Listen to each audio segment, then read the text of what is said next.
नमस्ते, आप सभी का स्वागत है। आज के इस कार्यक्रम में हमारे साथ है अभिषेक तिवारी जी, उनसे हम बातें करेंगे कुछ देश की घटनाओं पर। और आप सभी से अनुरोध है कि भाई हमने एक विश्लेषण किया और उसमें ये पाया, भाई देखते तो हमारे चैनल जितने लोग हैं वो बहुत देखते हैं, जानते हैं आप कि हमारे तो करीब 1 करोड़ व्यू आते हैं। लेकिन उनमें से सब्सक्राइबर जो सब्सक्राइब कर रहे हैं, उनकी संख्या 5% ही है। भाई बाकी जो 95% लोग हैं, उनसे अनुरोध है कि 5 सेकंड निकालें और जो सब्सक्राइब बटन दबा दें। बस इतना सा सर आपका और तो फिर भी सर प्रणाम वीडियो आपको। लाइक कर लें। और अभिषेक तिवारी जी के भैया उनकी भी यार एटीएस शो जो है, उसके लिए भी ये है अनुरोध। नहीं सर, आपका तो फिर भी कृपा दृष्टि है लोगों की। 5% जेडी को लाइक कर रहे हैं, सब्सक्राइब कर रहे हैं। यहाँ तो 2.5% पर अटका हुआ है सब्सक्रिप्शन। ठीक है, कोई बात नहीं। अब दर्शकों को क्या कहना है, सामाजिक परिवार के सदस्य हैं, किंतु सब्सक्राइब कर लेते जेडी को। सामाजिक परिवार के आधिकारिक सदस्य तो सब्सक्राइबर बटन दबाने के बाद ही बनते हैं ना। हाँ, वो हम नहीं बात कह भी है। रहे हैं कि भाई हाँ, वो भी आधिकारिक सदस्य बनिए, सब्सक्राइबर बिल्कुल। बटन दबा दिए। क्या लगता है, फ्री है, कोई समस्या नहीं है। तो अब सामाजिक परिवार के सदस्यों से बात चली, तो अब ये जो श्री राम जन्मभूमि तीर्थ क्षेत्र है, इसके सदस्य बनने के लिए अब क्या करना पड़ेगा? सुना है इसका पुनर्गठन हो रहा है। हम लोग अप्लाई कर सकते हैं क्या? सबसे पहले सर आपको प्रणाम, आपके सभी दर्शकों को प्रणाम, नमस्कार, जय श्री राम। आज तक ऐसा संभवतः मेरे जीवन में ही कोई एक दिन बीता हो जिस दिन हमने जीवन में शुरुआत प्रभु श्री राम जी के नाम को लेकर के नहीं किया है। तो एक जो कलंक लगा है, मैं बार-बार एक ही बात कह रहा था कि मुझे एसआईटी पर विश्वास है। योगी जी के नेतृत्व में जो भी एसआईटी का गठन हुआ है, दूध का दूध, पानी का पानी सामने आएगा और उस पर कार्रवाई भी शुरू हो गई। महत्वपूर्ण बात यह है जो कल उन्होंने अपने मुखारबिंद से कही कि कालनेमी भी आए हैं भेष में, वो भी राम जी पर राजनीति कर रहे हैं। आज तो सर मुझे लगा कल आए थे ना कालनेमी जी। अरे सर, आज तो मुझे लगा थोड़ा गंगा मैया मेरे पास से 3 किलोमीटर के ही डिस्टेंस पर हैं, तो मुझे लगा कि तपती दोपहरी में एक ऐसा चीज मैंने देख लिया कि जाके गंगा नहाऊं। फिर मुझे याद आया कि मैं तो पटना जी के गंगा घाट पर नहीं नहाता हूं क्योंकि उत्तर वाहिनी नहीं है। मैं यहाँ पर कभी नहाता हूं, लेकिन मैं बोला कि कैसे शुद्ध किया जाए। तो हरिद्वार वाला गंगा जल छिड़का और सत्य में बता रहा हूं, देखने के बाद प्रियंका वाड्रा जी कह रही हैं कि भक्तों के साथ अन्याय हो रहा है। बताइए प्रियंका वाड्रा जी जो अभी तक जा नहीं पाई। ना। कालनेमी कम से कम एक बार पहले भी आ चुका है, दोबारा आया। हाँ, दोबारा आया। तो अच्छा, कल तो उसने कमाल का ट्वीट किया, रामलला की मूर्ति की अलौकिक छवि शब्दों में बयां कर पाना संभव नहीं है। मतलब उसने लिटरली अपने सेकुलर मुस्लिम वोटों को कहा कि देखो, ठीक हुआ कि बाबरी मस्जिद के ऊपर जो है ये राम मंदिर बना। यही मतलब हुआ ना। देखो उसको उन वोटों की चिंता नहीं है ना, पंजाब में वो वोट है ही नहीं।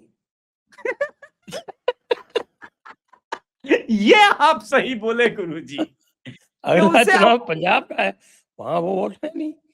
उसके बाद जब दिल्ली का चुनाव आएगा तो फिर कोई नया स्वांग कर लेगा, उसमें कोई दिक्कत नहीं है। हाँ, वो जो फिर है ना नया स्वांग। वो राहुल गांधी की तरह नहीं है, थोड़ा प्रैक्टिकल नेता है वो। प्रैक्टिकल नेता है। ये आपने अच्छा टर्म यूज किया, क्योंकि मैं वो बिल्कुल पहले प्रैक्टिकल नेता है। वो हाँ, मुसलमानों को इस हद तक नहीं जाता था कि साहब हिंदू नाराज़ होने लगे। वो कभी गया है भी नहीं, ये बात भी ठीक है। वो और नीचे-नीचे, अंदर-अंदर करता था। भाई मैं तो सबको उदाहरण देता हूँ कि ये जो इस समय जो राजनीति चला रहे हैं, ख़ास तौर से राहुल गांधी, हाँ, जिस जिस प्रकार से बिल्कुल खुलेआम वो कहते हैं कि साहब कि मुझे तो केवल एक छोटे से वर्ग का चाहिए प्रतिनिधित्व। रामजी लाल गौतम को अध्यक्ष बना दिया उन्होंने उत्तर प्रदेश कांग्रेस का। अब वो कौन है बताइए। रामजी लाल गौतम? जो खुलेआम जो है वो 22 वचन पढ़ते घूमते हैं चारों तरफ। और उसके बाद फिर कितने प्रतिशत दलित उनके साथ रहेंगे? वही 1%,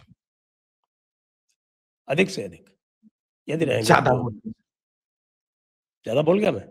ज्यादा बोल गए सर। अच्छा, चलिए। रामजी गौतम के साथ उत्तर प्रदेश का 1% दलित अगर आ गया तो नाम ही हमको तो ये लग रहा है टोटल वोट परसेंट 2-3% कांग्रेस को मिलेगा। टोटल वोट ही मिलेगा यूपी में जो स्थिति है। अरे भाई वो तो ओहो, कंधे पे चढ़ेंगे ना हमारे हाँ बबुआ के, तो हाँ बबुआ के ठीक है। कंधे पे चढ़े रहेंगे तो फिर तो थोड़ा बहुत मिल जाएगा। बबुआ तो सटल राजनीति कर रहे हैं, अचानक से बबुआ तो ब्राह्मणवाद की भी राजनीति कर रहे हैं। ब्राह्मण महासभा की भीड़ बुलाई जा रही है, क्या बात कर रहे हैं? वो तो खुद ही इस बार झटका लगने के बाद अभी आपने एक चीज देखा है कि नहीं, पिछले 3 महीने में अगर आपके जो नामा राशि उपाध्याय हैं वो है क्या उसका संयोजक? हाँ वो भी हो सकता है। अब बहुत लिखते भी हैं आजकल, बहुत मुखर वैसे चल नहीं रहा है, बेचारे का चैनल भी नहीं चल रहा है और ये 5,000 3,000 व्यूज आता है, लेकिन चलो ट्विटर पे कुछ ये किया जा रहा है। इंपॉर्टेंट ये नहीं है सर। अखिलेश यादव पिछले जैसे ही बंगाल के रिजल्ट आए हैं उसके बाद से आप उसके टाइमलाइन पर, मैं गया था देखने की उसने लिखा है कि नहीं। अब उसको भी मतलब नहीं रहा है कि मुसलमानों पर अत्याचार हो रहा है कि नहीं हो रहा है, वो देख भी नहीं रहा पलट के। वो ये देख रहा है कि ब्राह्मण के ऊपर अत्याचार हो रहा है कि नहीं, उस मुद्दे को उठाना। तो समझ में आता है राजनीति कहां चल रही है। अखिलेश यादव जी अचानक से राम भक्त जो हुए जा रहे हैं वो बड़ा गजब है, अभी तक गए नहीं। पता ही नहीं और राम भक्त क्यों हुए। उनको जैसे ही पता चला कि टुन्नी यादव उसमें शामिल है, उन्होंने कहा कि कोई इंक्वायरी की जरूरत नहीं है, किसी भी प्रकार की जांच की आवश्यकता नहीं। उन्होंने कहा हमारा टुन्नी यादव, पहले उन्होंने मोहन यादव का समर्थन किया, फिर उन्होंने टुन्नी यादव का समर्थन कर दिया। वो बिल्कुल पूरी तरह से ये सिद्ध करने में जुटे हुए हैं कि उनकी पार्टी का नाम समाजवादी पार्टी नहीं है, उनकी पार्टी का नाम यादव समाज पार्टी है। और इसी को लेके वहां के मुसलमान जो है वो भी सवाल जवाब कर रहे हैं। अब तो बताइए आप शहाबुद्दीन रिजवी ने तो दूसरा ही शगुफा छोड़ दिया कि हमको जो है वो मुसलमान सीएम चाहिए। वो डिप्टी सीएम की भी बात नहीं कर रहे हो तो क्या सीएम चाहिए मुसलमान? बताइए कि तुम 7% हम 22%। परसेंटेज पे मत जाइए। हमारे मुसलमान भाई जो है वो अपनी संख्या सदैव बढ़ा के दूसरे की कम करते हैं, लेकिन 22 और 7 नहीं तो 19 और 8 तो है ही। हाँ ठीक है। तो क्या करेंगे हमारे अखिलेश बाबू, बताइए। अखिलेश बाबू को ये इंफॉर्मेशन जा चुका है कि जितना यादव बिहार में आरजेडी से छिटका था उससे कहीं ज्यादा राष्ट्रवादी यादव इस बार उत्तर प्रदेश चुनाव में वो योगी जी के साथ है। ये तो बड़ी गलत बात हो गई। और अखिलेश बाबू को ये पता ही नहीं था कि राष्ट्रवादी यादव नाम की भी कोई चीज होती है। तो ये पता करना चाहिए था ना, ये उनकी गलती है। सबको एक खेमे में उठा के रख देंगे, वो ऐसा नहीं होता। पूर्वांचल का यादव अलग बिहेव करता है, अवध का यादव अलग बिहेव करता है, उत्तर प्रदेश में ही बिहेवियर अलग अलग है वोटर्स के। दूसरी बात, पिछली बार इनको ठीक ठाक कुर्मी वोट पूर्वांचल में मिल गए थे, इस बार कुर्मी वोटर एनडीए की तरफ कंप्लीट लामबंद है। इस पर भी चर्चा नहीं है। इसका कारण तो अध्यक्ष महोदय स्वयं है उत्तर प्रदेश। अध्यक्ष महोदय की इतनी चलती है कुर्मी समाज में? अरे चलती नहीं, चलवाई जाती है। योगी जी के साथ पूरी ठीक ठाक, अब सारे समीकरण योगी जी ने सेट किए हैं। योगी जी की अंडरस्टैंडिंग बढ़िया हो गई, वो समझने लगे कहां कैसे सेट करना है। और क्या होता है, मैसेज दिया जाता है, वो मैसेज लगातार दिलवाया जा रहा है। तो कोई बुरा, मैं ये कह रहा हूं कि कोई बुरा ऑप्शन नहीं है, वो इसलिए करना भी आवश्यक था क्योंकि कल को अचानक फिर से अनुप्रिया पटेल आपके साथ बार्गेन करने की स्थिति में कहीं से हमेशा ही हायर डिमांड पर आती है। हालांकि पिछली बार उनके रिजल्ट वैसे नहीं रहे। आपको इस बार, आपने चूंकि इस बार स्पेशली अखिलेश यादव को उलझा के रखा है ओपी राजभर ने। पूरे यूपी की अगर पॉलिटिक्स अगर हम देखें तो अखिलेश यादव को लगता है कि मेरा लड़ाई योगी जी से नहीं ओपी राजभर से है। और यूपी राजभर भाई पूरे चक्रव्यूह में घुस के दनादन तीर चला रहा है। कभी गोमती रिवर फ्रंट पे मार रहा है, कभी पीडीए पे मार रहा है, कभी बोलता है आज ये खुलासा करूंगा। हर खुलासा पर्सनल अखिलेश यादव पर होता है और वो तिलमिलाया जाता है।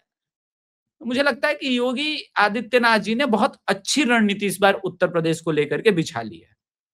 राम मंदिर को लेकर के जो आ रहा है, मैं एक बात जरूर बोलूंगा सर, ऐसा नहीं है कि चंपत राय जी के प्रति विद्वेष की भावना से पहली बार ये कुछ हुआ है, ये सब कुछ हुआ है। देखिए, उनकी नैतिक जिम्मेदारी तो मैं मानता हूं क्योंकि वो उस पद पर है, लेकिन कोई ये कह देगा ना कि चंपत राय जी ने वो चोरी की है, ये वाला नहीं चिपकेगा सर, उस व्यक्ति पे ये नहीं चिपकेगा। उसका कारण है सर, वो उस तरह का व्यक्तित्व ही नहीं है। अब रही बात यार, अगर वो उस तरह का व्यक्तित्व नहीं है तो वो 5 दिन पहले खड़े होके ये क्यों कह रहे थे कि साहब किसी तरह की कोई गड़बड़ी नहीं हुई है, हमने सब देख लिया है, सब कुछ पाक साफ है। सर्टिफिकेट किस लिए बांट रहे थे फिर?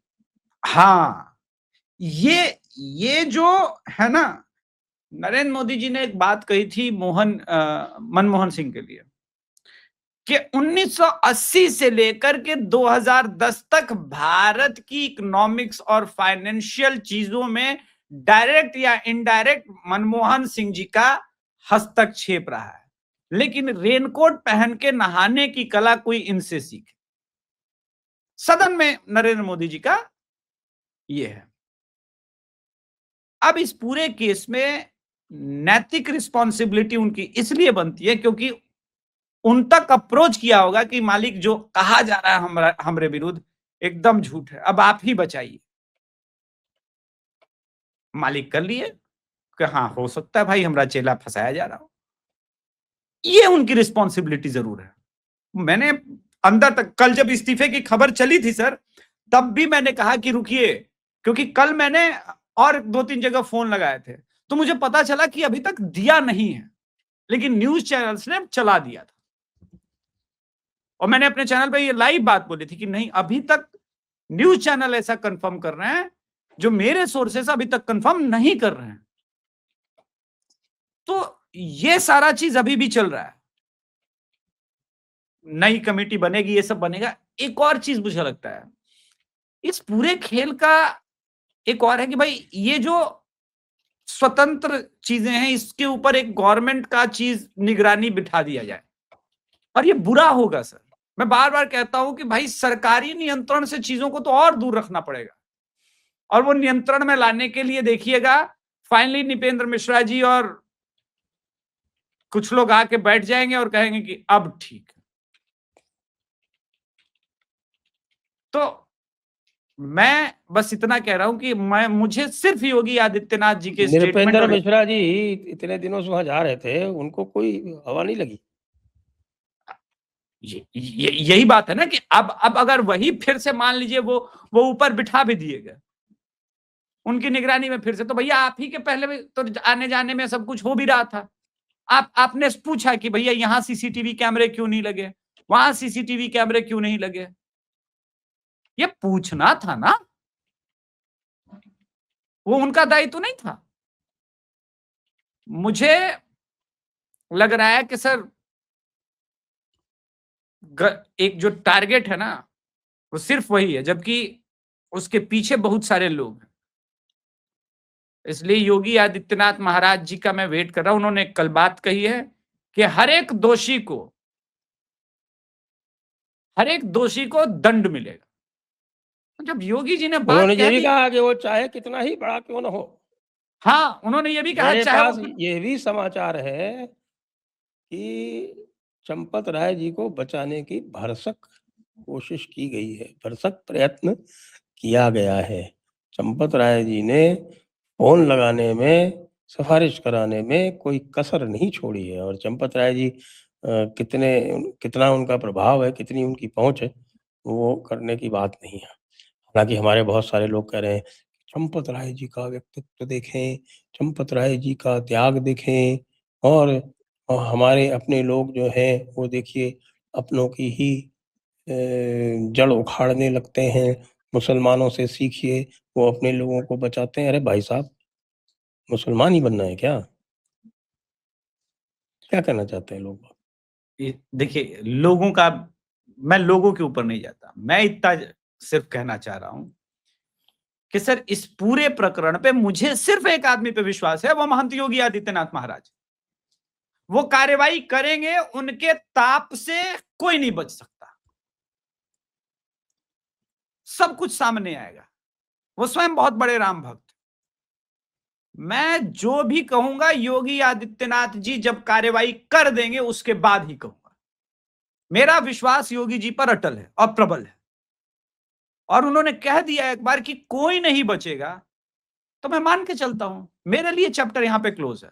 मैं इस विवाद को इसलिए आगे कभी भी नहीं बढ़ाना चाहता क्योंकि हिंदुओं की सिर्फ आस्था को चोट नहीं लगी है, जो कलंक लगा है ना, सिर्फ आस्था को चोट नहीं लगा।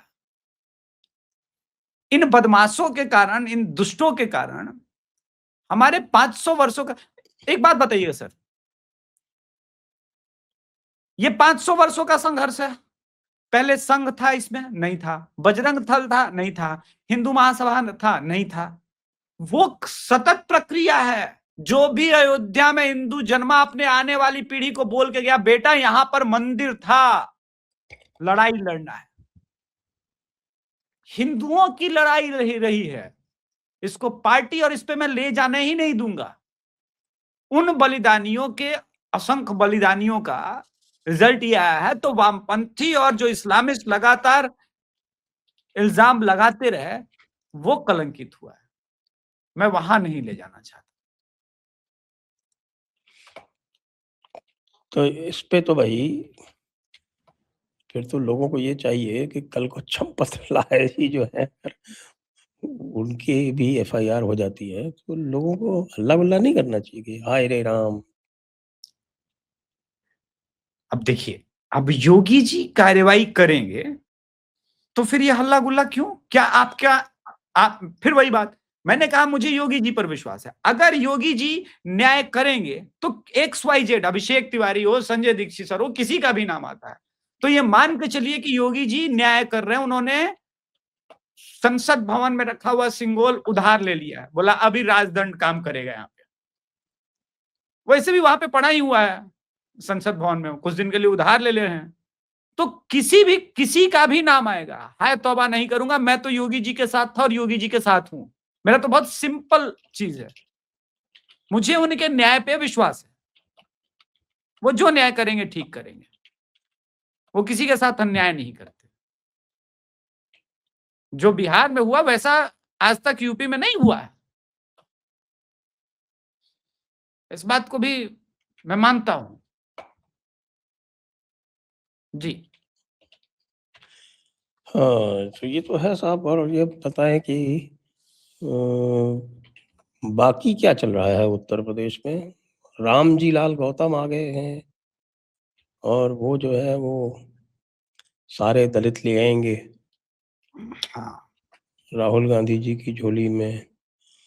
पांडे जी को हटा दिया गया है क्योंकि वो ब्राह्मण हैं, ब्राह्मणों के वोट नहीं चाहिए उनको। उत्तर प्रदेश में जिसको ब्राह्मणों के वोट नहीं चाहिए वो तो भूल ही जाए कि वो उत्तर प्रदेश में बन सकता है भैया। 12 से 14% ब्राह्मण वोट है वहां पे पूरे। मेरे ख्याल से भारत में सबसे अधिक वही है, या हो सकता है हाँ, उत्तराखंड में और हो। उत्तराखंड में तो परसेंटेज और ज्यादा रहेगा। हाँ, लेकिन जो छोटे प्रदेश हैं, बड़े प्रदेशों में तो सबसे ज्यादा वही है। हाँ, सबसे ज्यादा बिल्कुल उत्तर प्रदेश में है, निसंदेह है। देखिए सर, एक बात है, राहुल गांधी एक पराक्रमी योद्धा है। और पराक्रमी तो हैं, और साथ में ये भी है कि अभी भी स्टेटमेंट आ रहा है पवन खेड़ा जी का कि हमारी सरकार में भाजपा के लोग सड़क पर निकल नहीं पाएंगे। हाँ, इमरजेंसी वाला तो जो बयान दिया। हाँ, तो वो ठीक है। तो भाजपा सरकार इसी को लागू कर दे कि भाई कांग्रेस ऐसा चाहती है कि हमारी सरकार में कांग्रेस के लोग सड़कों पर ना निकल पाए। वो ये जो कांग्रेस का इंटायर इकोसिस्टम है, राहुल गांधी जब सदन में ये कह देता है ना कि हिंदुत्व को हमारी सरकार आएगी तो मिटा देगी, तो क्लियर हो जाता है कि भैया आपकी राजनीति क्या है और हिंदू आपको वोट देगा या नहीं देगा, या रिवर्स पोलराइज्ड होगा। जो मैं कह रहा था कि अरविंद केजरीवाल वो नहीं कर रहा। राम जी गौतम को लेके आए, अच्छा नाम में ही राम जी लगा हुआ है, लेकिन जो 22 वचन लिए घूम रहे हैं प्रदेश अध्यक्ष, तो वो पता नहीं क्यों है। अब कांग्रेस की स्ट्रेटजी ये है कि अखिलेश यादव को बर्बाद किया जाए। मैं बार बार कहता हूं सर कि चुनाव वो लड़ ही नहीं रही है, ना बिहार का ना यूपी का, वो तो अपने अपोनेंट्स को इन सभी स्टेट में खत्म कर रही है। क्योंकि मल्लिकार्जुन ने कुछ दिनों पहले बयान दिया था कि अगर हमारी 130-40 सीटें आ गई होती तो हम सरकार बना लिए होते। स्पेसिफिक अभिषेक तिवारी पर एपिसोड में मैंने कहा था कि 130-40 सीटें पैदा करते क्या? इसका मतलब कांग्रेस को भविष्य में आरजेडी को बिहार में हराना होगा, बंगाल में टीएमसी हार जाए इसकी पूरी तैयारी करनी होगी, और उत्तर प्रदेश हार जाए इसकी तैयारी करनी होगी। क्योंकि हरियाणा में तो कांग्रेस वर्सेस बीजेपी है, गुजरात में कांग्रेस वर्सेस बीजेपी है, उत्तराखंड, हिमाचल प्रदेश, मध्य प्रदेश, राजस्थान, यहां बाकी जगह तो कांग्रेस वर्सेस बीजेपी ही डायरेक्ट है, कर्नाटका में भी। तो आपको इन स्टेट में जो आपके सहयोगी हैं वो समाप्त होंगे, तभी तो आप उस कंडीशन में आएंगे। तो वो तैयारी चल रही है। 25 पे निपटा दिया राजद को। अब राजद अगली बार लोकसभा के समय कांग्रेस मांगेगी उससे 12-15 सीटें। बोले दो हमको देना पड़ेगा, नेशनल पार्टी है। ममता बनर्जी की पार्टी टूट गई, हालत खराब है, आप देख लीजिए।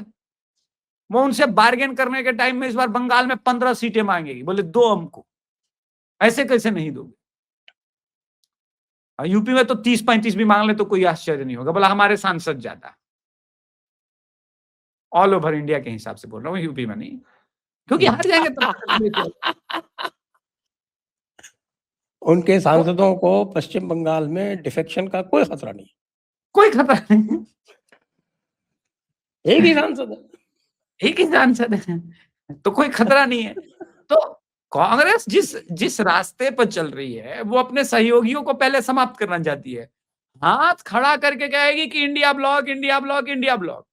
अरे भाई साहब, इंडिया ब्लॉक है कहां? वो एग्जिस्ट कहां कर रहा है? डीएमके वाले खोज रहे हैं लाठी लेकर के कि यह साला पार्टी बदल दिया बे, इसी के कारण वहां पे ये स्थिति पैदा हुई है। तो राहुल गांधी और कांग्रेस के इंटेलिजेंस का मैं फैन आदमी हूं सर। उत्तर प्रदेश चुनाव तो ये हारेंगे। महत्वपूर्ण ये है कि क्या ये लोग भाजपा को पंजाब में जिताने में मदद करेंगे। चर्चा तो जयपुर डायलॉग्स को इस पे करनी चाहिए कि क्या राहुल गांधी पंजाब में भाजपा की सरकार बनवा पाएंगे।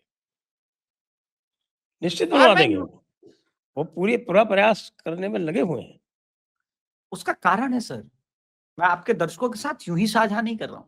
2 दिन पहले अमित शाह जी का एक और नया संकल्प आया जो भारत की राजनीति और वैश्विक राजनीति दोनों पर असर डाले। इंडिया को अब ये ड्रग फ्री करना चाहते। अब इंडिया को ये ड्रग फ्री करेंगे तो आंतरिक राजनीति और वैश्विक राजनीति दोनों डायरेक्ट प्रभावित होगी तभी। ठीक है, तो पंजाब के अंदर जो कुछ भी चल रहा है अभी, मेरे ख्याल से कल का न्यूज है, हाँ कल का न्यूज है, Punjab accounts 58% of heroin seize, NCB report. और ये अमित शाह वाली न्यूज के बाद आई है न्यूज सर। इस न्यूज को मैं आपके दर्शकों के साथ शेयर करता हूं। यानी भाजपा को पता है कि पंजाब की राजनीति इस बार कहां से करनी है। ठीक है, अब इसमें कितना बड़ा योगदान राहुल गांधी दे सकते हैं, दर्शकों के साथ मैंने शेयर कर दिया है news article, times of India का पढ़ा था मैंने। अब इसमें राहुल गांधी कितना प्रबल योगदान देंगे हमारे साथ, ये देखने की बात है सर। बिल्कुल देंगे, बिल्कुल देंगे, बहुत बड़ा योगदान देंगे। वो अब जब भी कोई नशा फूंकना होगा तो वो भारत में नहीं फूकेंगे, बाहर जाके फूकेंगे। ये उनका बड़ा योगदान होगा ड्रग फ्री इंडिया के लिए। ड्रग फ्री इंडिया के लिए सिर्फ यही नहीं ना देना पड़ेगा, मणिपुर में भी देना पड़ेगा ना, दूसरा स्टेट वो भी है ना सर। मणिपुर तो कांग्रेस जीतने का सपना देख रही है, आप क्या बात कर रहे हो? वहाँ पर तो वो उल्टा कहेंगे, वो कहेंगे कि हम आपको सबको जो है वो फ्री पट्टे देंगे, आप लोग को जितनी अफ़ीम की खेती करना चाहिए उतनी कीजिए। नहीं ना हो पाएगा क्योंकि हम जो है वो पूरे विश्व का केंद्र बनेंगे अफ़ीम की सप्लाई के लिए, ये बोलेंगे। जानते हैं कि नहीं सर, इस बार ट्रंप और मोदी वाला मीटिंग में एक बड़ा इंटरेस्टिंग बात हुआ है। अच्छा, ये क्या बात हाँ, हुआ? आपको कहाँ से खबर लगी? ऑफ कोर्स विदेश मंत्रालय में एक हमारे मतलब चचेरे भाई हैं जो हुँ, जाते आते रहते हैं। उन्होंने मुझे फ़ोन पे काफ़ी ये सारी चीज़ें डिटेल्स दी थी, कि हुँ। कहा गया ये जो सपना पाल करके बैठे हुए हो और तुम्हारा जो पकड़ाया है वो, जो ट्रेनिंग दे रहा था, मैथ्यू वैन डाइक। हाँ, जो पकड़ाया हुँ, है और हुँ। जो ट्रेनिंग दे रहा था, जो आर्म्स वगैरह मिली है, ये जो ईसाई देश का यहाँ पे सपना सजाए हुए हो, इसको थोड़ा बदलो। और अभी जो बांग्लादेश के ऊपर अपना नियंत्रण वगैरह थोड़ा-सा ठीक किया करो। यहाँ से थोड़ा-सा पलायन हो जाओ, बातें तो होती रहेंगी। बाकी चीज़ों पे भी हम आएँगे, बातचीत करेंगे, हर चीज़ होगा। हम भी अमेरिका के साथ ट्रेड करने में इंटरेस्टेड हैं, हमारा ट्रेड आपके साथ बढ़िया चल ही रहा है, सब कुछ अच्छा चल रहा है। क्योंकि अगर आप ऐसा कंटिन्यू रखेंगे तो हम अपने इस इधर जो है अपने फ्रेंड्स फिर बदलना शुरू करेंगे। यहाँ तक कि मैंने सुना कि क्वाड से भी एकदम बाहर निकलने की ये सारी बातें हो गई थी। तो उन्होंने भी उधर वालों ने भी समझाया कि सर थोड़ा इसको अलग ढंग से हैंडल कीजिए, बंगाल जीत गया है और अभी ये जाएगा नहीं। तो वो चीज़ें बंगाल चल तो रही हैं। उनका बहुत बड़ा प्रोजेक्ट था, वो फेल हो गया। बताइए उसको रेस्क्यू करने तो बेचारे मार्को रूबियो गए थे, मदर टेरेसा वाले मिशनरीज़ ऑफ चैरिटी के यहाँ, लेकिन वो भी फेल हो गया। बताइए वो उसका संकेत ही नहीं पड़ा, एफसीआरए और टाइट कर दिया। अरे ब ऊपर से कांग्रेस वो कल आपको तो आपने देखा है, आपके बिहार में कितना बड़ा इम्पैक्ट होने वाला है। वो कल मद्रास हाई कोर्ट का क्या परसों फैसला आया है, वो कहता है कि साहब कि ओबीसी होते ही नहीं मुसलमानों में। हाँ, मुसलमानों में नहीं होते तो फिर क्रिश्चियंस में नहीं होते। अब ये तो एक नई नई कंट्रोवर्सी हो गई, नया विवाद उत्पन्न हो गया। बताइए, हमारे भाईजान लोग क्या करेंगे? भाईजान लोग जो है इसी बहाने तो दलितों को आकर्षित किया करते थे, कि आ जाओ तुम्हारा दर्जा तो बना रहेगा। अब कह रहे हैं कि साहब कि वो होगा ही नहीं। वन्स अ हो गई। Muslim that's all you are. If you are a Muslim that's all you are. Yes, that's all you are. देखिए आरक्षण का कॉन्सेप्ट, ये बात तो हम लोग अपने ओबीसी भाई को कब का कह रहे हैं कि देखिए आपका आरक्षण हम थोड़ी ना खा रहे हैं। आपके आरक्षण तो ये मुसलमान खा रहे हैं, जो आपके अंदर घुस के कह रहे हैं कि हम ओबीसी हैं, ओबीसी हैं। आपका अगर 27% का कट ऑफ नीचे चाहते हैं, अगर आप चाहते हैं कि आपकी नौकरी सुरक्षित रहे, तो पहले हिंदू बनिए और सरकारों से कहिए, जितनी सरकारें कि इनको बाहर निकालो। आरक्षण पर सिर्फ और सिर्फ हिंदुओं का अधिकार है। इस राजनीति को पुश करने की आवश्यकता है। फिर आप देखिए आपकी सरकार अगर पाकिस्तान में भी नहीं बनने लगे तो आप कहिए। वैसे बांग्लादेश के एक सांसद ने कल कहा है कि मैं जो है नमाज पढ़ता हूं, मैं मस्जिद में हूं। ये पूरी भूमि, ये जो पूरी भूमि है ये बौद्धों की और हिंदुओं की ही थी 1200 ईस्वी से पहले। 1204। तो हुँ। हाँ, तो उसका कहना है कि ये कुछ भी कहिए, वो 122 फीट की राम भगवान की मूर्ति बनाए, 168 फीट की बनाए, उससे बांग्लादेशी मुसलमानों को आपत्ति नहीं होनी चाहिए। हमको नमाज पढ़ना है, उनको पूजा करना है। ये जो मजहब की राजनीति हो रही है और जमात की तरफ इशारा करते हुए कहा कि ये लोग जो मजहब की मुसलमान की राजनीति कर रहे हैं, ये हमको नहीं होने देना चाहिए और नहीं करना चाहिए। और सदन में बड़ी ताली बजी। तो हमको लगा कि सॉफ्टवेयर अपडेट हुआ है, सॉफ्टवेयर अपडेट किया गया है। तो मोदी अब ग्लोबल देख रहे हैं और अमित शाह कह रहे हैं कि आप देख लो उधर, मैं अब फुल मूड में हूं यहां पे सफाई करने का।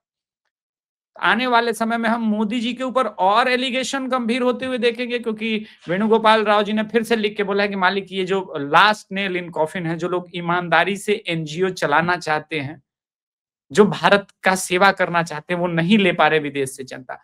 मुझे समझ में नहीं आता भारत की भलाई अमेरिकन क्यों चाह रहा है भाई चंदा दे करके, हमको समझ में नहीं आता। भैया आपकी भलाई नहीं चाहिए, आप अपना चंदा अपने पास रखिए, भारतीय लोग कैपेबल है। आप यहां पे पेड़ लगाएंगे, आप लगा दीजिए आकर के खुद ही, वॉलंटियर को, खुद वॉलंटियर जमा करके अपने इससे लगा लीजिए। पेड़ तो लगाना नहीं है, पर्यावरण बचाने को लेकर के 100 किलोमीटर का लंबा भाषण देंगे।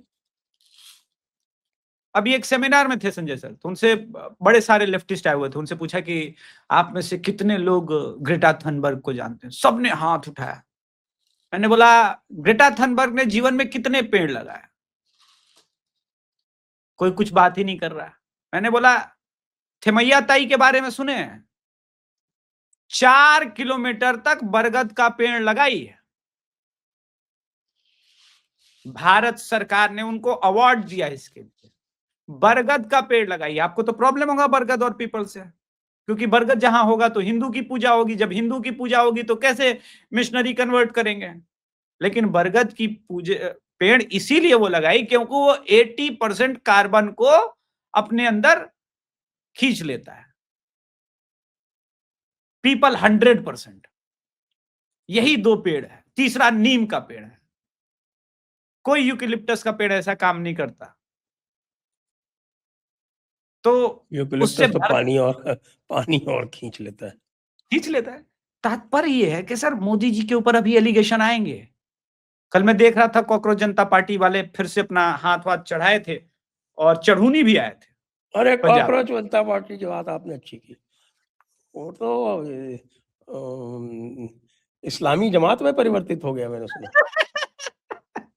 चढ़ूनी आए, कोलिन गोंजाल्विस आए, कितना मजा आया। कोलिन गोंजाल्विस इसको भी आए सर। मुझे तो ये आश्चर्य हो रहा कि कांग्रेस ने इसको बिल्कुल त्याग दिया है, तो उसको लिफ्ट ही नहीं मार रहे। अब अरविंद केजरीवाल भी भाव नहीं दे रहे, और वो कह रहे हैं कि साहब वो दीप के जो है वो रोता रहता है बेचारा, कह रहे क्या कर रहे हो, कोई तो यहाँ बैठो आके, कोई नहीं आता, खाने के टाइम सब आ जाते हैं। अरे सर मतलब एक अनपढ़ों की फौज है। अनपढ़ों की फौज, हाँ। एक वो दहिया है, वो डांस करता रहता है और कहता है अरे सर मोदी को डांस करना नहीं आता, इसलिए मोदी को प्राइम मिनिस्टर से हटाओ, उसको डांस करना नहीं आता। सर कल से 2 दिन से मैं देख रहा हूं लोग कह रहे हैं अरे पासपोर्ट भारत की नागरिकता नहीं है, तो साला हम कैसे साबित करेंगे कि भारत की नागरिकता क्या है।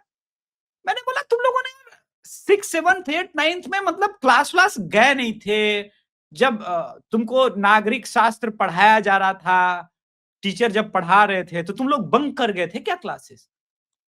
भारत का नागरिक कौन है तुमको ये भी पता नहीं है। और कमाल की बात है कि नया यूट्यूबर पैदा हुआ दिबांग, उसको भी पता नहीं है सर। 2013 में पता था। दिबांग तो बहुत पुराना है। हाँ तो यूट्यूबर नया है ना सर।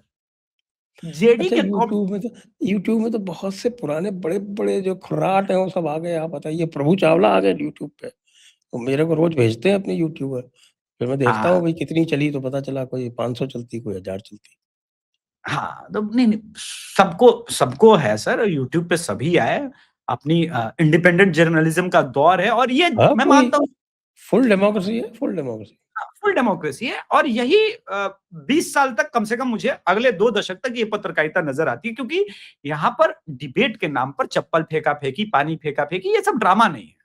हम लोग वो मैं बात कर रहा था पासपोर्ट वाले विवाद को लेकर के। दिबांग ने 2013 में बॉम्बे हाई कोर्ट का जजमेंट शेयर किया और उसके बाद फिर 2026 में कहा कि बताइए क्या मोदी सरकार कोई नागरिकता को लेकर के नया बिल लेकर के आ रही है।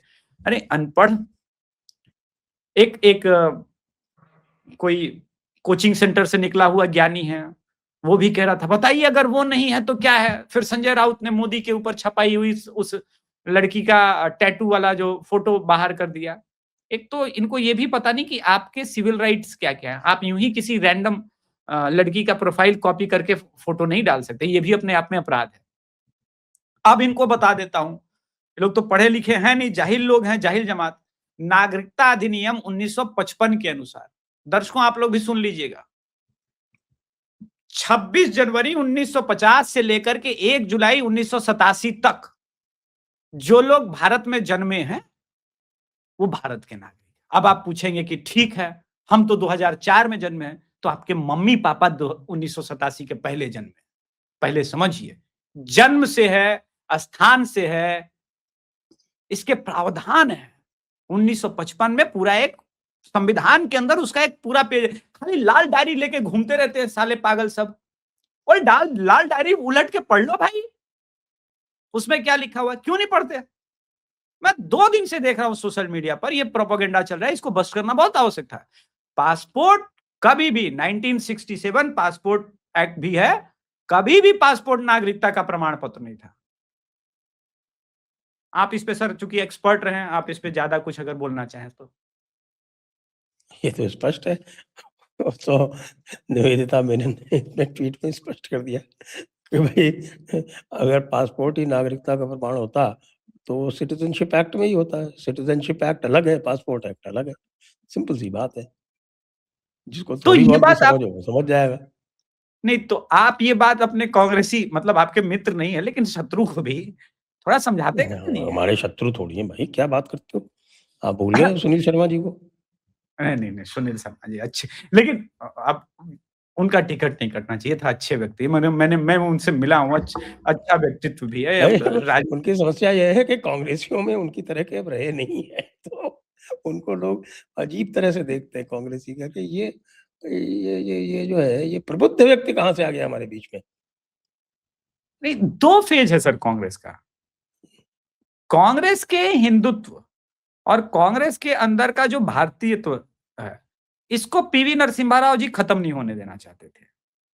And after PV Narasimha Rao जो सोनिया गांधी का एरा है, उसने बोला सबसे पहले विद इन कांग्रेस खत्म करेंगे, एकदम कोई भी हिंदू कांग्रेस में नहीं रहेगा। मुझे इस शब्द से चिढ़ा, भाई आई एम प्रैक्टिसिंग क्रिश्चियन, इस देश को क्रिश्चियन बनाना है, मिशन है, और लक्ष्य में जो बाधा पहुंचाएगा एक्सेप्टेबल नहीं है। तो अब वो स्थिति है, अब वहां पर जिस रास्ते पर वो जा चुके हैं यू टर्न है ही नहीं। वो देख रहे हैं, ऐसा नहीं कि उनको बंगाल का रिजल्ट नहीं दिखता, दिखता है सर। उनको ये भी दिख रहा है कि आने वाले समय में सदर्न इंडिया में भी वो चीजें होंगी।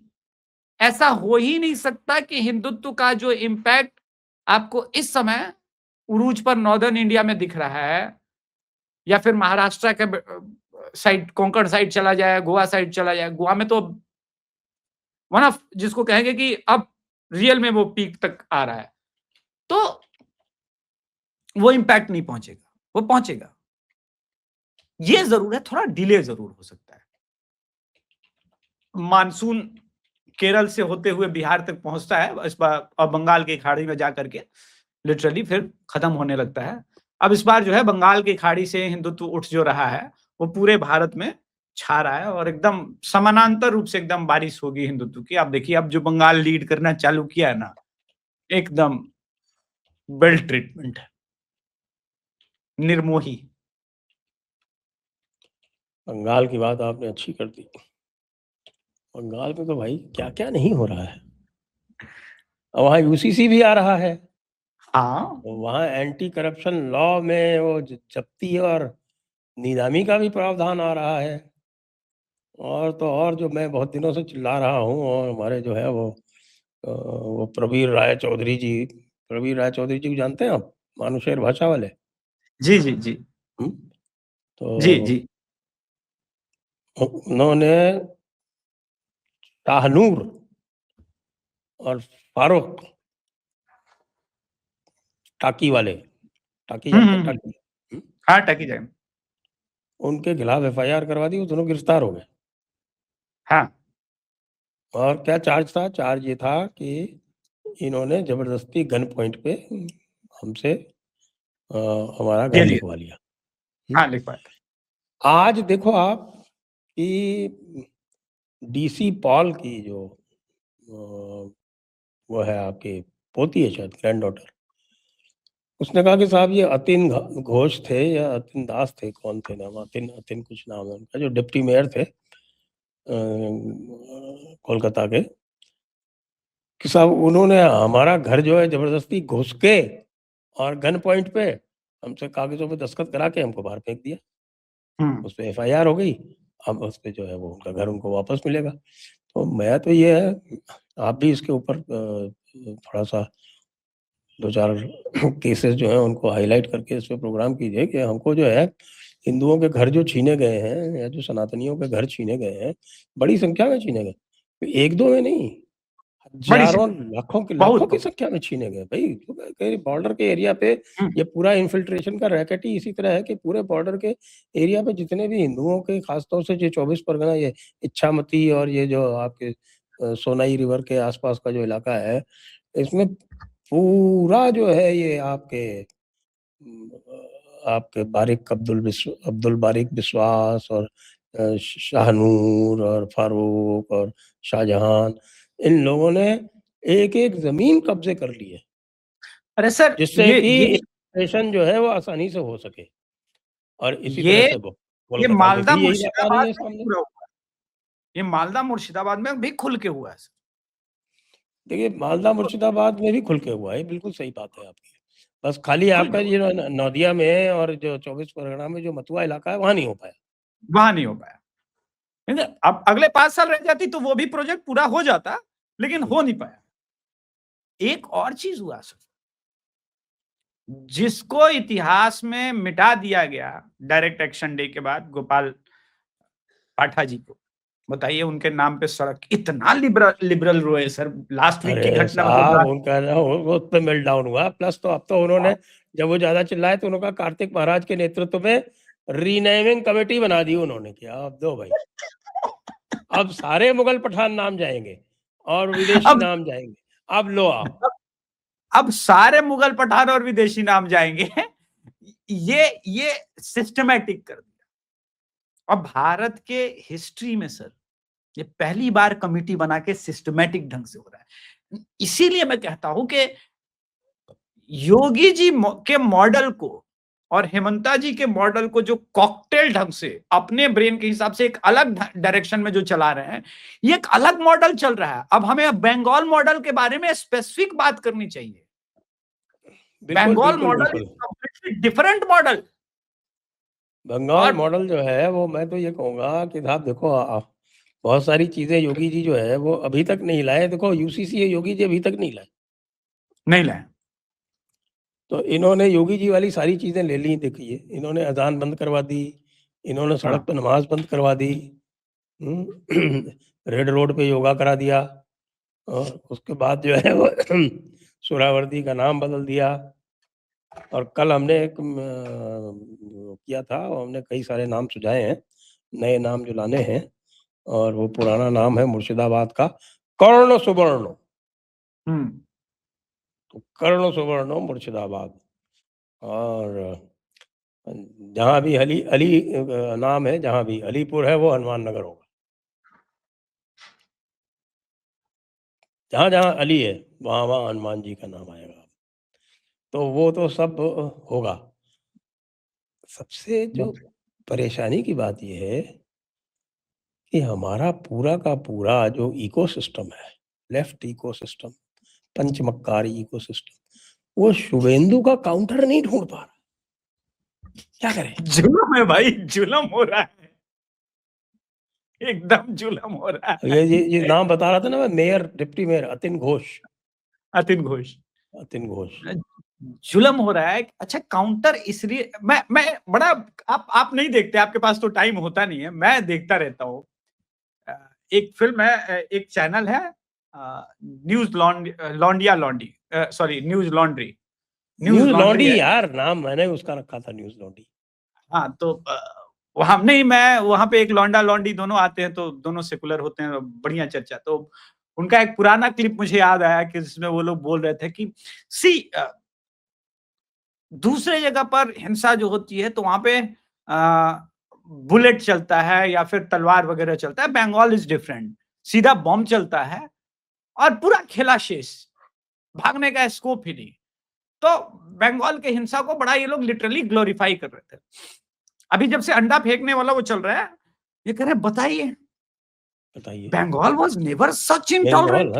बंगाल में democracy has been converted into democracy. डिम और जूतो? बताइए, डिम और जूतो दोनों चल रहे हैं, अब धनाधन चल रहे हैं। पुलिस वाले अलग हेलमेट पहन के चल रहे हैं कि भाई 1 मिनट, अभियुक्त को ही मारना, मेरे ऊपर मारोगे, मेरा वर्दी खराब होता है, let me wear a helmet. वो बचाने के, ऐसा लग भी रहा है सर, आप देखिए जितने अंडे पड़ते हैं ना, तो सबसे पहले पुलिस वाले साइड हो जाते हैं, हाँ ठीक है मार ले, हमारा वर्दी खराब नहीं होना चाहिए। वैसे भी कलकत्ता वाले थोड़ा सफेद वर्दी में रहते हैं तो बुरा लगता है। परेड कराई जा रही है।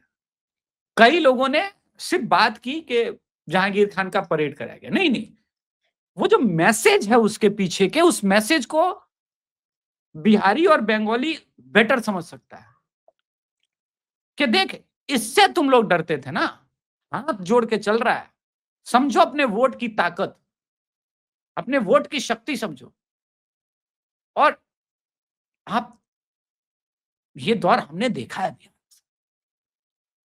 मजाल है कि कोई जब शहाबुद्दीन सड़क पर निकल जाए तो कोई बोल दे, लालू जी का जिनके जिनके ऊपर हाथ था, एक नाम नहीं असंख्य नाम, अपने प्राइम में सड़क पर जब उनकी गाड़ियां जाती थी, एक तो सड़क थी भी नहीं, लेकिन फिर भी जो पटना की सड़कें थे फिर भी एकदम खाली हो जाती थी, बोला एकदम साइड हो जाओ, राज था सर। एक स्टोरी है कि एक बार राजधानी प्लेटफॉर्म नंबर 3 पर आ गई और लालू जी के परिवार के सदस्य, एक बड़े करीबी, उस वक्त वो रेल मंत्री थे, बोला हम प्लेटफॉर्म नंबर 1 पर है, गाड़ी 3 नंबर पे लेके जा रहा है, फोन बताइए। लगा दिया, फोन लगा डीआरएम को, 1 नंबर पे गाड़ी आएगी। गाड़ी वहां से रिवर्स हुई और 1 नंबर पर आके लगी। ये होता है जलवायु, रुतबा। आपने क्या है कि आप सब लोगों ने बिहार में कर दिया गड़बड़, भूरा बाल साफ होने नहीं दिया। भूरा बाल साफ होने देते तो ये सब काम होता। उल्टा बिहार में आप जो है वो हल्ला करते हैं अगर किसी भरत तिवारी को जो है वो एनकाउंटर कर दिया जाता है तो। नहीं अच्छा, एक बात बताइए, भरत तिवारी प्रकरण में सामान्य वर्ग के लोग हल्ला कर रहे हैं? नहीं, अरे वो सब भरत, ब्रेन वॉश्ड है। आप लोगों में यही तो एक खासियत है कि आप ये बेचारे पिछड़े वर्ग को, दलितों को, इनका ब्रेन वॉश कर देते हो। इसीलिए तो भूरा बाल का हटाना आवश्यक था। लालू जी बहुत सही टाड़े थे, लेकिन वो आपने उनका जो है वो ताड़ना जो था वो सब षड्यंत्र कर करके और नीतीश कुमार जी को भरमा-भरमा के सब गड़बड़ कर दिया। नीतीश कुमार जी को क्या ही कोई भरमाएगा। नीतीश कुमार जी की राजनीति में एक चरित्र तो है ही, वो भले कितनी बार भी पलट जाए वो अलग बात, वो अपनी कुर्सी का अपना अपना मुंह होता है, किंतु नीतीश कुमार की राजनीति में पारदर्शिता रही थी। दूसरी बात, जितना लोग निशांत को नीचे और हंसी उड़ाने का प्रयास किए, वो बहुत यहाँ सख्त आपके जान। ये आरा के एसपी साहब कौन है? आरा के एसपी साहब, अरे रे रे, आरा के एसपी साहब है मिस्टर राज, आईपीएस मिस्टर राज उनका टाइटल है। मिस्टर टाइटल राज ही क्या होते हैं? मत पूछिए सर, मैं पूछना पड़ेगा। नहीं नहीं नहीं, छोड़ दीजिए। विश विशेष वर्ग से मतलब विशेषाधिकारी वर्ग से तो नहीं आते? हाँ हाँ, फिर तो कहने की बात ही क्या है। वो डीएसपी साहब कौन थे? वो तो सुना शर्मा जी थे। वो शर्मा जी थे, डीएसपी साहब शर्मा जी हैं। हाँ लेकिन जी, एसपी सस्पेंड साहब की वस्पेंड बात लोग, है। बहुत सारे लोग सस्पेंड हो गए सर। अ, सबको सस्पेंड कर दिया गया, 6 पुलिसकर्मी जो है सस्पेंड हो गए लोग। ठीक है, अब चल रहा है, जांच चल रहा है और एसएचओ समेत 5 पुलिसकर्मी भी निलंबित हो गए हैं। इंपॉर्टेंट ये है कि वहां पर जो राजनीति अब हो रही है उसको लेकर के, क्योंकि बिलौटी गांव में अब देखिए एसआई जो अंकित आर्यन है या एसएसआई रमाशंकर यादव और महिला मीना कुमारी, ये वो लोग हैं जो, इनका क्या है, ये लोग बिना एक कॉल कर किए बिना निर्णय ले सकते हैं क्या? और ये जो लकी बिस्ट हैं, जो स्नाइपर वाले हैं, उन्होंने बहुत गंभीर आरोप लगाया कि एसपी साहब आए थे और अ, छोटे भाई जो भरत तिवारी के हैं, उनको कहा कि सब निपटाओ, खत्म करो, तुम्हारा भाई क्रिमिनल था, नहीं तो तुम लोगों को भी सीधा कर दिया जाएगा। और ट्वीट कर दिया बकायदे। तो अच्छा, क्या ट्वीट किया? मुझे निकालना पड़ेगा लकी बिस्ट का वो ट्वीट, आप अच्छा, कालांतर में लकी चाहें तो बिष्ट ने दिखा। ट्वीट कर दिया, मैंने कहा एसपी साहब हाँ, ने ट्वीट लकी, कर दिया। नहीं एसपी साहब कहाँ ट्वीट करेंगे, एसपी साहब कहाँ। तो ये लकी बिस्ट ने ट्वीट किया है, पूरा वो वीडियो रिकॉर्डिंग वगैरह, अपनी बातचीत और ये सारा चीज, और एक अलग तूफान मचाए हुए अब। लेकिन चूंकि हाकिम है, मालिक है, इन लोगों का तो कुछ हो नहीं सकता। समरथ के दोष ना गोसाई, किंतु उसके समर्थ के राजनीतिक, नहीं दोष के साई। तो अब उसके राजनीतिक प्रभाव होंगे सर, बहुत गंभीर। तो आपके जो सम्राट चौधरी जी जो हैं, ये क्या योगी जी की कॉपी करना चाह रहे थे, क्या करना चाह रहे थे? नहीं, इरादा बुरा, देखिए कोई आवश्यक नहीं है कि आपका नेक इरादा हो और आप मतलब उनको ये समय, ध्यान होना चाहिए कि योगी जी से अपराधी भी डरते हैं, तो पुलिस भी उतना ही डरती है। बहुत डरती है सर। अब आपने यहाँ पे पुलिस को निरंकुश छोड़ दिया, तो पुलिस को आप जहाँ भी निरंकुश छोड़ेंगे, वो यही करेगी जो किया है इसने। यही दिक्कत है। अच्छा, समस्तीपुर में बाय द वे हम बता रहे हैं, मुहर्रम के दौरान दौड़ा दौड़ा के मुसलमानों ने मारा है बिहार पुलिस। उनका एनकाउंटर नहीं होगा, उनका योगी जी होते तो उनका एनकाउंटर पहले करते। शत्रु बोध नहीं है ना, दिक्कत यहां है। आप योगी मॉडल देखिए, कुछ लोगों को क्या लगा कि योगी मॉडल पीआर का अच्छा साधन, पहले वो योगी मॉडल समझे नहीं है। बाकायदे पुलिस लिस्ट बनाती है उत्तर प्रदेश में, मैं दर्शकों आपको अपडेट कर दूं योगी मॉडल क्या है। फाइनल किए जाते हैं 10 अपराधी, उनके बड़े बड़े अपराध, फिर प्रॉपर सीएमओ में बात होती है, सर ये इस लिस्ट में है, एक्शन कैसे लेना है। ऐसा नहीं कि ले लिए, उस पे योगी जी निर्णय लेते हैं, हाँ तब जाके होता है। ये अतीक मुख्तार सब लिस्ट वाले लोग थे। वो मेरठ का स्क्रैप का कार और ये सारा चीज जो स्क्रैप घुस जाती है, वो बड़ा धंधा चलाता था, वो सब लिस्टेड लोग हैं। आप ना लिस्ट बनाए ना कुछ बनाए और चले ये कर रहे हैं, ऐसे थोड़े ना होता है। हर चीज का एक तरीका होता है। देखिए 5 साल से लिस्ट बना के शुभेंदु अधिकारी बैठे थे, वो टिक मार्क कर रहे हैं, ये काम पूरा हो गया, ये काम पूरा हो गया। तो अब चूंकि ये भी हो सकता है कि सम्राट चौधरी जी को स्वयं भी पता नहीं होगा कि वो सीएम बनेंगे नहीं बनेंगे, और फिर लेकिन कम से कम बाबा जी के पास जाते, उस मॉडल को समझते कैसे हो रहा है, फिर करते, तो आपका रिजल्ट भी अच्छा आता। अरे बाबा जी की छोड़ो, शुभेंदु से ही सीख लेते। शुभेंदु तो वेल ट्रेंड, पटना से कोलकाता ज्यादा पास है। नहीं अगर आप डिस्टेंस के हिसाब से देखें तो सर लखनऊ ज्यादा पास है।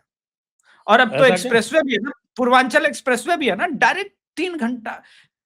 आरा से, पटना से निकले, आरा बक्सर 4 लेन पकड़ते हुए बक्सर, 18 किलोमीटर का बलिया वाला स्ट्रेच सीधा पूर्वांचल पकड़िए और 3.5 घंटा में बाबा नगरी, एकदम लखनऊ। बाबा नगरी मतलब वो बाबा जी की लखनऊ, एकदम तहजीब से, बहुत बढ़िया। तो अरे ऐसा कर दिया आपने, ये तो हाँ, फिर तो आपने कोलकाता वैसे तो बहुत पास है, लेकिन आप कह रहे हैं कि समय ज्यादा लगता है। हाँ समय ज्यादा लगेगा, वैसी सड़क नहीं है ना। नीतीश जी ने, देखिए नीतीश कुमार जी ने सड़कों का जाल बनाने में, काम करने में कोताही नहीं बरती है। नीतीश जी ने इंफ्रास्ट्रक्चर, याद है जब हम बिहार चुनाव का विश्लेषण कर रहे थे और तेजस्वी यादव मरीन ड्राइव पर डांस कर रहे थे, बोले यही चुनाव तो हार गए। वो अपना डांस स्टेप देख रहे हैं और बिहार की जनता देख रही है कि देखो तेजस्वी यादव रात के 2 बजे नीतीश कुमार जी के बनाए हुए मरीन ड्राइव पर कितने पीसफुली डांस कर पा रहे हैं। लालू जी के जमाना में कर लेते रात के 2 बजे डांस। पहला तो लाइटवे नहीं था, दूसरा सड़कवा नहीं था, और 2 बजे जाते तो टंगा जाते अलग। फिरौती के लिए अपहरण हो जाता। हाँ, यहाँ यहाँ यहाँ आप लोग को पता नहीं है दर्शकों, संजय दीक्षित सर को पुलिस हाथ जोड़ के बोली थी, मालिक रोड के तरफ से मत जाइए, ये ट्रेनवा से जाइए। नहीं, उल्टा था, उल्टा गलत बोल गया। अच्छा हाँ, ट्रेन से मत जाइए। सड़क पर चल जाइए। हम एस्कॉर्ट और पायलट कैसे ले जाएँगे ट्रेन से? हाँ, बाद में पता चला कि भाई एसपी साहब ने वहाँ के जो डकैत था उसको बुलवाया और कहा कि देखो भाई बाहर से आए हैं, हमारे ऑब्जर्वर साहब लोग हैं, जा रहे हैं कि यहाँ गड़बड़ नहीं होना चाहिए इस दिन। उसने कहा, हाँ मालिक, नहीं होगा। बाकी हम उधर करेंगे जाके, वहाँ हमको डिस्टर्ब मत कीजिएगा। हाँ भाई, काम धंधा रोजगार है, 10 लोग को रोजगार दिया है, बंदूक का सप्लाई होता है, कट्टा का बिजनेस चल रहा था, आप डिस्टर्ब कर दिए ना सर। हमारा पीएसओ पिस्तौल नहीं रखता था। हाँ, तो पीएसओ के पिस्तौल साथ रख के क्या उसको एक करता दिन है? उसने कहा साले तुमको जो है हम सस्पेंड करा देंगे। तो हाथ-वाथ जोड़ा उसका कि साहब देखिए ऐसा है, पिस्तौल हम इसलिए नहीं रखते हैं कि लूट हो जाएगा। हाँ, पिस्तौल नहीं रखेंगे तो सेफ रहेंगे। सही बात साले है। तुम हमारी सेफ्टी के लिए लगे हो कि खुद की सेफ्टी के चक्कर में हो। गंगाजल फिल्म देखे हैं सर? हाँ, देखे। उसमें एक संवाद है। अजय देवगन आते हैं पुलिस चौकी में और कहते हैं कि आप यहाँ मालिश करवा रहे हैं, कोई आपका हथियार लूट के चला जाता, तो कहता है कि अपना 303 तो सर ऐसे ही जाम हो जाता है। उन लोग के पास तो पहले ही से एक ऑटोमेटिक है, हमरा बंदूक लूट के क्या करेगा? तो वो स्थिति तो थी। नीतीश कुमार जी ने, मैं जानता हूँ, देखा है आँखों के सामने। वो ज़माना था लालू का भाई साहब। ठीक है, अच्छा। बस ये सुना देता हूँ लास्ट में फिर से दर्शकों को कि वायरलेस जो था वो दिन में 2 घंटे चलता था, 12 से 2, और फिर रात में चलता था शायद वो 8 से 10 ऐसे। तो ये टाइमिंग पूरे बिहार में एक तरह से चलती थी, उसी टाइम पे वायरलेस चलता था। क्यों? क्योंकि उससे ज़्यादा चार्जिंग का होता नहीं था, बिजली होती नहीं थी कि चार्ज हो पाए वायरलेस। तो सारे क्रिमिनल को ये पता था। तो सारी वारदात जो थी, वो वायरलेस बंद होने के तुरंत बाद होती थी और जब तक वायरलेस खुलता था वापस, तब तक वो नेपाल निकल जाते वो भी क्या सुनहरे दौर थे। थे। वो लोग क्या भी बेचारा दौर था, सोचता होगा, क्या क्रिमिनलवा दिन सब भी थे। सोचता होगा, साला क्या राज था सर। जहाँ खुलेआम आके प्रभुनाथ सिंह कहते थे कि वो समझा दीजिए अपने एसपी को, नहीं तो हम उसका नट्टी दबा देंगे। नरेटी गर्दन नट्टी बोला था भैया मुझको, तो मैं नट्टी जानता हूँ। हमारी तरफ नट्टी ही बोला जाता है, हो सकता है उनको। आपको आप चंपारण के नहीं है ना, आपको क्या पता? सारण अरे के क्या बात चंपारण के। है, चंपारण की भोजपुरी और आरा की भोजपुरी अलग नहीं है, ठीक है? चंपारण, पश्चिमी चंपारण, पूर्वी चंपारण में भोजपुरी ही बोली जाती है। हम कहाँ नहीं, तो बिहार भैया पापा का वो तो हमको लेबर यही जॉब बोले थे, है। देखो आप हमको बोले थे वो हमें पता है, नट्टी दबा अच्छा देंगे ठीक उनकी। है। तो हम बुलाए एसपी को, कहे कि भैया क्या चक्कर है? प्रभुनाथ सिंह जी अगर कह रहे हैं तुम्हारा गला दबा देंगे, तो सीरियसली लेना पड़ेगा। 27 तो है इनके अगेंस्ट में नॉन अवेलेबल, हुँ। 28वां हो जाएगा तो क्या फ़र्क पड़ेगा इनको? 27 थे उनके, वो सब में ज़मानत पे हुँ, थे। हुँ। तो उनकी ये शिकायत थी कि साहब हमारे वालों को तो पकड़ रहा है, लालू वालों को नहीं पकड़ रहा। तो मैंने भी बुला के कहा, चेक किया, मैंने कहा बात सही है। मैंने कहा ये नहीं चलेगा भाई, सबको पकड़ना पड़ेगा, जिसके खिलाफ भी एनबीडब्ल्यू है वो सब जाएँगे अंदर। तो फिर एसपी साहब अब होंगे, अभी भी होंगे नौकरी में। तो वो मान गए हमारी बात, तो उन्होंने वो काम कर दिया। तो फिर प्रभुनाथ सिंह जी शांत हुए, फिर उन्होंने हमारी तारीफ़-वारीफ़ भी की चारों तरफ। अब एक क्रिमिनल से तारीफ़ करवाना कोई बहुत अच्छी बात नहीं है, लेकिन वो बिहार था, वो ज़माना था। क्या बात है! जमा क्या बात है! तो आइए चर्चा को अब यहीं पे विराम देते हैं। बहुत सारी बातें करने को रह गई, लेकिन कोई बात नहीं, समय की सीमा है। तो सभी दर्शकों को बहुत-बहुत धन्यवाद, अभिषेक जी को भी बहुत-बहुत धन्यवाद। जय हिंद, जय भारत, वंदे मातरम। जय हिंद, जय भारत, वंदे मातरम, जय जय श्री राम।